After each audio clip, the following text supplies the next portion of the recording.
Je suis Cyril Agrey, je travaille à Scopella, qui est une petite société coopérative de conseil et formation à destination des éleveurs.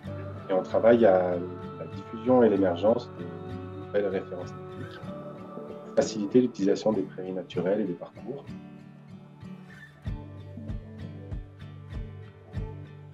Alors, pour tirer le meilleur parti des prairies naturelles en élevage, il faut avant tout les connaître un peu. Et puis ensuite, il faut surtout bien savoir qu'est-ce qu'on vient y chercher, avec quels animaux on vient pâturer, pour quels animaux on destine le fourrage, de manière à avoir une connaissance fine des besoins alimentaires qu'on cherche à couvrir et à pouvoir adapter ces pratiques pour venir satisfaire ces besoins sur chacune des prairies de la ferme.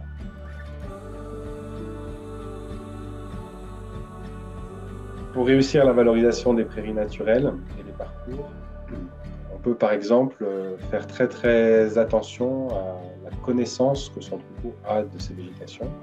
On voit que la question de l'éducation d'un troupeau est primordiale. Alors, éducation d'un troupeau, en quoi ça consiste? Ça consiste à faire connaître les types de végétation qu'on va faire pâturer aux animaux pendant toute leur carrière, et puis systématiquement les aider à obtenir une récompense positive de cette alimentation-là, c'est-à-dire qu'il faut qu'ils parviennent déjà à la pâturer, à la prélever, c'est pas toujours facile selon la structure de l'alimentation, il faut qu'ils parviennent à la digérer, et c'est qu'à partir de ce moment-là que la récompense énergétique apparaît. Un avantage particulier des prairies naturelles et des parcours pour le troupeau, pour le bénéfice alimentaire, c'est avant tout la diversité floristique qui est présente sur les parcelles.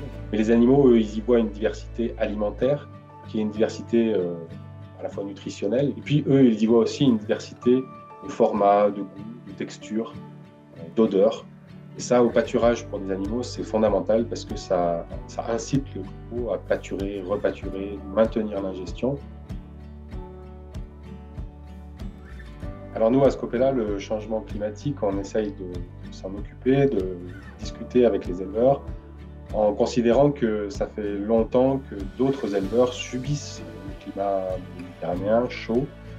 Et il y a tout un ensemble de savoir-faire qui peuvent être diffusés, échangés, réadaptés dans des contextes bien différents, mais avec une facilité à faire avec les végétations qui supportent la sécheresse, à faire avec des précipitations plus aléatoires. Un peu rapidement, comme ça, on peut mentionner, par exemple, l'accueil tranquille des ligneux dans les parcelles. On peut citer aussi la technique du report sur pied, une technique qui permet de profiter de la pousse printanière et automnale et de ne pas la consommer trop vite, de ne pas la récolter trop vite et de la garder sur pied pour reporter, disposer d'une ressource appétante et nutritive en plein été et en plein hiver.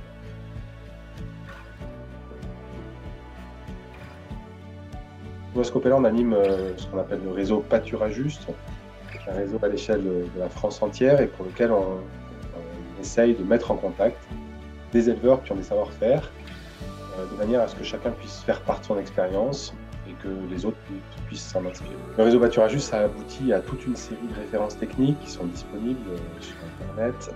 Et puis, il y a des moments un peu plus vivants du réseau, des rencontres. On va concrètement sur une ferme, on découvre les solutions techniques trouvées. Et chacun peut les écouter, en bénéficier, pas pour les reproduire à l'identique, mais plus pour s'en inspirer chez soi avec son système et ses objectifs, et puis permettre d'inventer chacun sa solution sur sa ferme.